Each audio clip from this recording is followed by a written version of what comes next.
For the third time this year, President Joe Biden visited Wisconsin. Today's trip to Madison was where he talked about his new plan to offer more student debt relief. He says his plan will, among other things, cancel interest for millions of borrowers.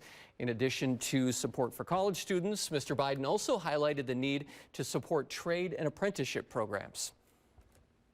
To provide pathways to good middle-class jobs without college, my Labor Department is investing $200 million in grants for registered apprenticeship programs around the country. The White House says this revised plan would increase the amount of borrowers seeing loan forgiveness to around 30 million. Tonight, we're looking further into this proposal. WMTV's Cameron Kelly talked with a financial expert on what you should know about the president's plan. Cameron. Biden has a 5-part plan for student loan debt relief. The expert I spoke with helps break down what category you might fall in. Together, we have over $75,000 in student loans. Student loans loomed over Wisconsin native Ashley Storck's head for years. I remember I'd saved enough money to make my biggest payment to date. Feeling like I was getting ahead, I was heartbroken to discover that the $1,000 I saved couldn't even cover the interest that had piled up.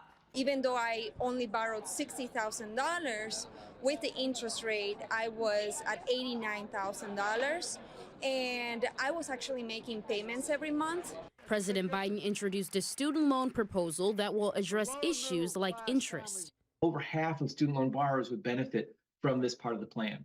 And it won't cancel the principal amount, but it will cancel the interest. Other eligible borrowers that would benefit from the plan include those who started paying off loans at least 20 years ago, borrowers enrolled in financial programs, those experiencing hardships that prevent them from making payments, and people who have been defrauded by their college. In Wisconsin, I think we have like around 730 or 740,000 federal student loan borrowers who potentially could benefit from these programs or these efforts. And so that's about 20% of the adult population.